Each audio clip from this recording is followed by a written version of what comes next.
me under your wings. Your shadow covers me, your promise of love. My heart is simply undone.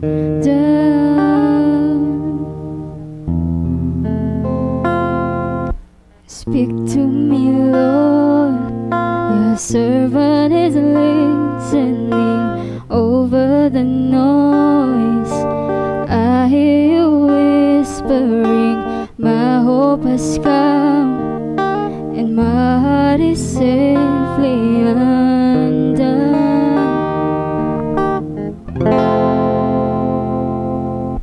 I found my fortress in you, and my soul is anchored with you. My resting place is in your name, forever safe.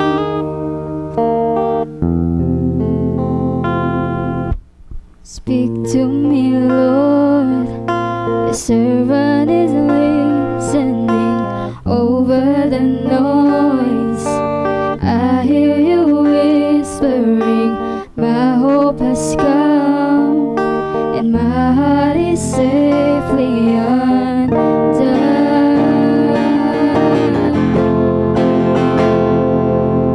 I found my fortress in you, and my soul is anchored with you. My resting place is in your name.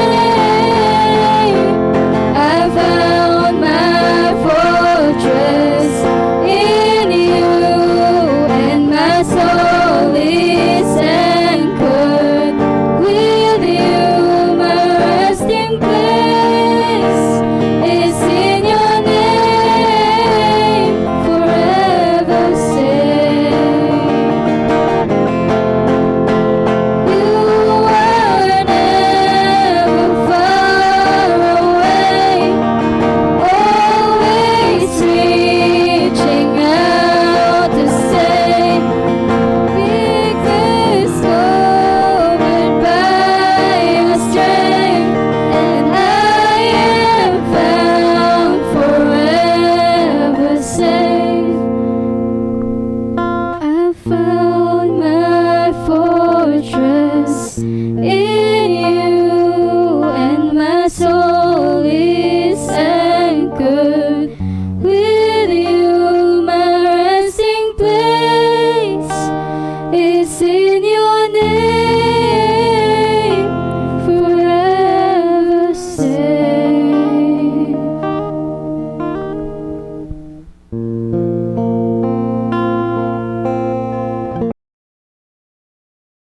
Hello everyone, good morning.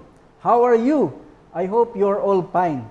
I'm here to share to you another story in the Bible, and I believe that all of us will be blessed by the Lord.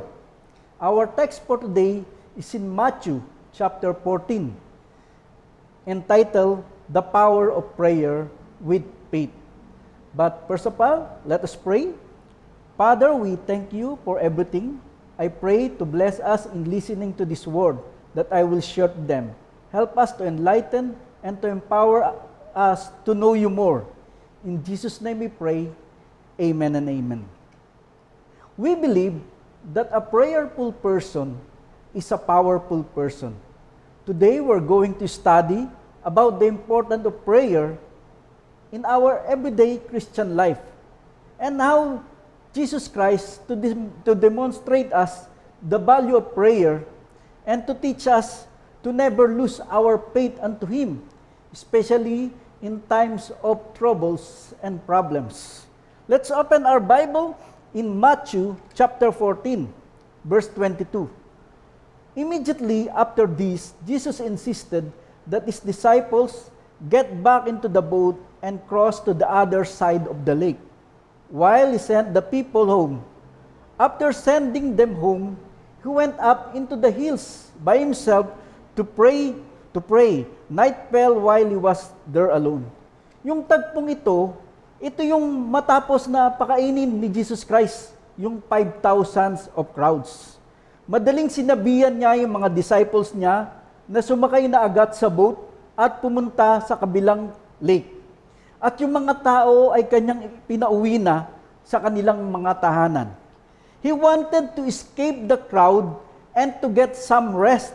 And because he wanted the crowd to disperse, so to avoid a messianic uproar. A messianic uproar means in Judaism, the Messiah is to liberate Jews and make them the true leaders in the world. Gusto agad kasi ng mga tao na gawin si Jesus Christ na isang hari by force. If we open our Bible in John chapter 6, verse 14 to 15, when the people saw him do this miraculous sign, they exclaimed, "Surely he is the prophet we have been expecting."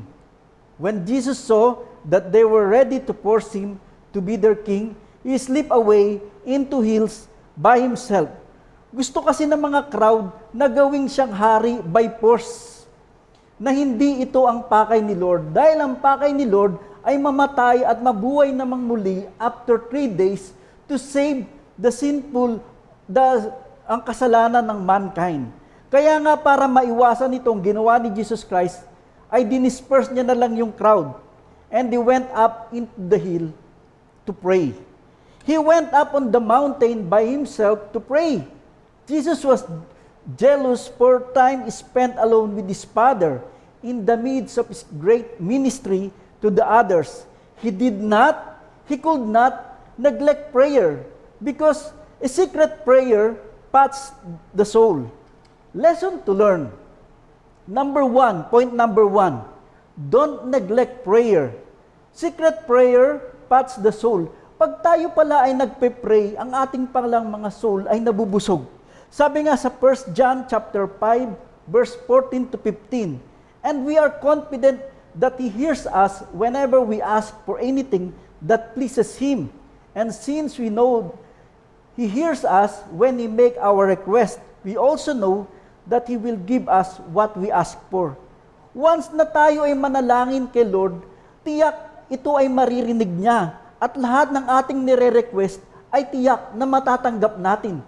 Subalit, in His will, kung ating matatandaan, si Jesus Christ ay ginagalang ang will ng kanyang Father. In Luke chapter 22, verse 42, it's written, "Father, if you are willing, please take this cup of suffering away from me. Yet I want your will to be done, not mine." Minsan pag tayo ay nananalangin, minsan yung will natin, yung gusto nating masunod. Subalit minsan hindi ito pinagkakaloob sa atin ni Lord dahil makakasama ito sa atin. Ipag-pray po natin yung will ng Father at tiyak ito ay makakabuti sa atin katulad ng prayer ni Jesus Christ sa kanyang Father. Si Jesus Christ, bago siya magsimula sa kanyang ministry, siya ay nagpe-pray sa kanyang Father. Ganon din tayo. Bago tayo magsimula sa ating trabaho, bago tayo magsimula sa ating pag-aaral, tayo ay manalangin. And never underestimate the power of prayer. Huwag nating baliwalain yung power ng prayer. Natatandaan ko lang dati, nung time na kami pa ng misis ko ay nagwo-work at yung biyanan ko, yung naiiwan dun sa anak ko na si Kenneth, during that time, elementary pa lang siya. At that time, nung ako ay nasa office, biglang tumawag sa akin yung biyanan ko. At ang sabi niya, "Lito, yung anak mo ay nilalagnat." Sabi ko, "Nay, ilan po ba yung lagnat niya? Ilan temperature niya?" Ang sabi niya, 39. Sabi ko, "Nay, kung maaari, siguro painumin niyo na lang po siya ng gamot, pero pakainin niyo po muna." Ang sabi niya sa akin, yun nga yung problema. Ayaw niyang kumain at ayaw niya rin uminom ng gamot. Tinatabig niya yung pagkain at ang gamot. Bigla akong na-alarm. Sabi ko, kung hindi siya iinom ng gamot, tiyak lalong tataas ang kanyang lagnat. And to make the long story short, ako ay nag-half day. At during the time, nung ako ay nag-half day, nung ako ay nakasakay sa FX, wala akong ginawa kundi ang mag-pray kay Lord. Sabi ko, Lord, kung maaari uminom na po, sana yung anak ko ng gamot para po siya ay gumaling. At that time, hindi ko po tinitigilan ng pag-pray. But, nung malapit na po ako dun sa bahay namin, napadaan po ako sa SM Bacoor, dahil malapit po kami dun, at biglang nangusap sa akin ang Panginoon. Ako po ay bumaba dun, at pumunta po ako sa McDo. At nakita ko po yung Happy Meal na hindi ko po matandaan kung kutse-kutsean o anumang laruan. At binili ko po yung anak ko. At nung ako ay pagdating sa bahay, sabi ko sa anak ko, uminom ka na ng gamot. At ayaw niya talagang uminom ng gamot.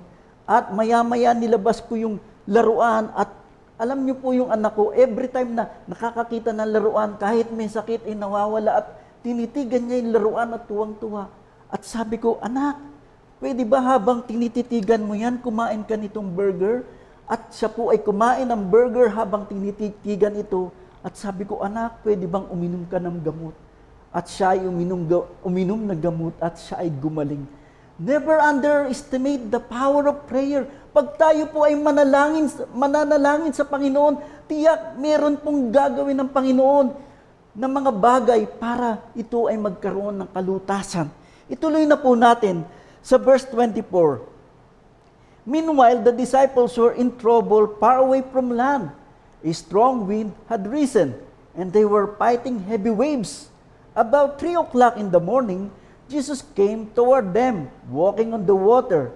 When the disciples saw him walking on the water, they were terrified. In their fear, they cried out, "It's a ghost." The Sea of Galilee is well known for the sudden storms. And during these storms, Jesus was not in the boat with his disciples. Nagkaroon po ng sudden storm sa Sea of Galilee. Pero during that time, wala si Jesus Christ sa boat. Kung matatandaan nyo, nung nakaraan ay nagkaroon ng storm and waves. At nung pinatigil ni Jesus Christ ang storm and waves. Pero during this time, wala si Jesus Christ sa boat. At pagkatapos nung bandang 3 o'clock in the morning, si Jesus Christ ay pinuntahan sila. Subalit, siya ay naglakad sa tubig. This is only in my opinion, siguro sa pagmamadali ni Jesus Christ na mapuntahan niya ang kanyang mga disciples, siya ay naglakad sa tubig. At sa kanyang paglalakad sa tubig, natakot ang mga disciples niya at sinabing, "It's a ghost." Si Jesus Christ ay pinuntahan sila hindi para sila ay takutin, kundi para bigyan ng word of encouragement. Dahil sinabi niya sa verse 27, "But Jesus spoke to them at once. 'Don't be afraid,' He said. 'Take courage, I'm here.'" Sabi niya, huwag kayong matakot. Lakasan ninyo ang iyong loob at nandito ako. Siguro sa nangyaring ito, yung takot ng mga disciples sa wind and waves ay na-divert nung nakita nila si Jesus Christ na naglalakad sa tubig, ay na-divert kay Jesus Christ dahil hindi nila akalain na si Jesus Christ yun. Akala nila ito ay multo. Sa verse 28 po, "Then Peter called to him, 'Lord, if it's really you, tell me to come to you walking in the water.' 'Yes, come,' Jesus said. So Peter went over the side of the boat and walked in the water toward Jesus. But when he saw the strong wind and waves, he was terrified, began to sink. 'Save me, Lord,' he shouted. Jesus immediately reached out and grabbed him. 'You have so little faith.' Jesus said, 'Why did you doubt me?' When they climbed back into the boat, the wind stopped. Then the disciples worshiped him. 'You really are the Son of God,' they exclaimed. After they had crossed the lake, they landed at Gennesaret when the people recognized Jesus. The news of his arrival spread quickly throughout the whole area, and soon people were bringing all their sick to be healed. They begged to him to let the sick touch at the least the fringe of his robe, and all who touched him were healed. Makikita natin dito yung boldness ni Peter nang sabihin niyang, "Lord, if it is really you."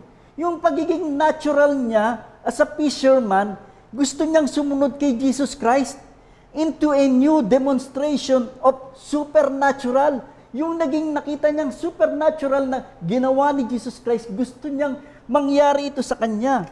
This is a wonderful picture of walking in faith, showing that Peter was able to do the miraculous as long as he looked to Jesus. Siya ay naglalakad sa tubig na nakatingin kay Jesus Christ. Subalit nung lumakas na yung hangin, bigla siyang natakot at bigla siyang lumubog. Even when Peter failed, Jesus was there to save him. Sinave pa rin siya ni Lord. Peter knew to call out at the moment of crisis. Jesus then brought Peter back to the boat. Once Jesus rescued Peter, he spoke to Peter about the little faith that doubt and distraction made Peter sink under the wind and waves. Ano po yung point number 2 natin? Lesson to learn. Even in times of problems and troubles, don't be afraid. Take courage. Never lose our faith to Jesus. Sabi nga kanina sa Matthew chapter 14 verse 27, but Jesus spoke to them at once. Don't be afraid, he said. Take courage, I'm here. Sabi rin sa Hebrews chapter 12 verse 2, why do this by keeping our eyes on Jesus, the champion who initiates and perfects our faith, because of the joy awaiting him. He endured the cross, disregarding its shame. Now he is seated in the place of honor besides God's throne. Makikita natin dito nang si Peter ay nakatingin kay Jesus Christ, ay nakapaglakad siya sa tubig, subalit nung lumakas yung hangin, bigla siyang lumubog. Sometimes, ganito rin po tayo sa ating pong buhay. Pag wala tayong problema, very peaceful, ang ating buhay ay pa-chill-chill lang tayo para tayong nakatingin kay Jesus Christ at naglalakad sa tubig. Subalit, pag nagkaroon na ng biglang problema sa buhay, bigla tayong natatakot at nadidistract, nawawala tayo sa ating sarili, at nawawala ang ating faith kay Lord at bigla tayong lumulubog. Natatandaan ko lang dati, no, bago ako magtapos, natatandaan ko lang dati, ako kasi once na mag-submit ako ng plano, I make it na tinitiyak ko na ito ay tama. At once pinapacheck ko sa owner, at once yung owner ay inapprove ito ay binabalik sa akin. Pero, bago ko siya ipaprint, nire-review ko siyang mabuti. Once, twice, kahit ika-third time, ika-fourth, ika-fifth time, nire-review ko po siyang mabuti para maniguro ako. Dahil sabihin na nating sigurista ako. Minsan sa buhay namin, ang saya-saya ko, sabi ko, walang problema sa project, all is well. Ang relax-relax ko, pa-chill-chill lang ako. Maya-maya bigla na lamang nag-viber yung owner sa akin. At ang sabi, architect, yung plano na ginawa mo sa akin, mali yung parking dahil ang sasakyan namin ay pick-up, hindi kotse. Napakasikip at gusto naming ipa-demolish ito. Alam nyo ba, nung narinig ko po ito, biglang nagdilim ang paningin ko. Bigla ako natakot. Bigla akong nanghina, even yung faith ko ay nawala. Para akong kanina na okay, subalit nung narinig ko yung bad news na ito, para akong si Peter na lumubog sa tubig. Sabi ko, ganun ba? Hindi ko alam, kinakausap ako ng misis ko, hindi ko masagot. Na-distract ako, nawala ako sa sarili ko. At maya-maya, tinawagan ko kagad yung contractor. Sabi ko, pag ginibaba yung poste, anong mangyayari? Sabi niya, hindi yan pwede, architect. Pagka giniba natin, totally demolition yung building na yun. At para akong binagsakan ng langit at lupa at hindi ko alam ang aking gagawin. Until such time, naalala ko na huwag kayong ma-discourage, lakasan ninyong loob nyo. Naalala ko yung faith ni Bartimaeus na bulag, na hinihintay niya si Jesus Christ na dumaan sa Jericho at nung sabihin niyang, Jesus, Son of David, have mercy on me. Naalala ko yung faith na yun at lagi kong sinasabi, Jesus, Son of David, have mercy on me. During that time, hindi, wala pong katapusan na sinasabi kong, Jesus, Son of David, have mercy on me, Lord, have mercy on me, Lord. Hindi ko alam ang aking gagawin. At kinabukasan po, niyaya kagad ako ng contractor para puntahan yung site. At habang nagdadrive po yung kuya ko, ako ay pray ng pray. Have mercy on me, Lord. At maya-maya pagpasok namin sa subdivision, nakita ko yung mga bahay dun, ang sisikip ng parking. Lalo akong pinagpawisan na sabi ko, Lord, have mercy on me. At pagdating doon sa site, nakita ko, maluwag yung parking. Sinukat ko yung pick-up, sinukat ko yung width, at may mga allowances pa siya para mabuksan ang pinto. Sabi ko, salamat Lord. Pero meron pang isang problema, yung haba. Sabi ko, pag may poste doon, delikado. At nakita ko, pagtingin ko, walang poste. At during that time, inaasintahan pa lang ng hollow blocks. At ang sabi ko doon sa contractor, i-hold nyo yan at gagawa tayo ng change order para lakihan yan. At pagkatapos noon, binayber ko sa may-ari yung nangyari. At alam nyo ba yung nangyari? Tumawag po yung may-ari ng meeting. At bago po mag-meeting, pray po ako ng pray, Lord, have mercy on me. At that time ng meeting, na-explain po namin sa may-ari at parang baliwala at inokeyan. Sabi nga dito, no, even in times of troubles and problems, don't be afraid, don't lose our faith to Jesus Christ, di ba? Tatandaan po lamang natin, lagi po tayong manampalataya kay Lord, that He is a merciful and compassionate God. Lesson to learn, just to recap. Number 1, don't neglect prayer. Secret prayer pats the soul. Never underestimate the power of prayer. Number 2, even times of problems and troubles, don't be afraid. Have courage. Don't lose our faith to Jesus Christ. Yun lang po at marami pong salamat. Tayo po'y manalangin. Lord, we thank you for this moment, O God. We thank you, Father God, that you are our hope, that even though we have so many problems na bigla ang problema, we believe, O God, that you are always there. Na para nyo pong, nung nangyari kay Peter na siya po ay lumubog at siya po ay iniahon nyo, na wala pong imposible sa inyo. Just to have faith unto you, to dwell unto you always and to pray to you always with faith, O God. Maraming pong salamat in everything. In Jesus' name we pray. Thank you, Lord. God bless po sa inyong lahat.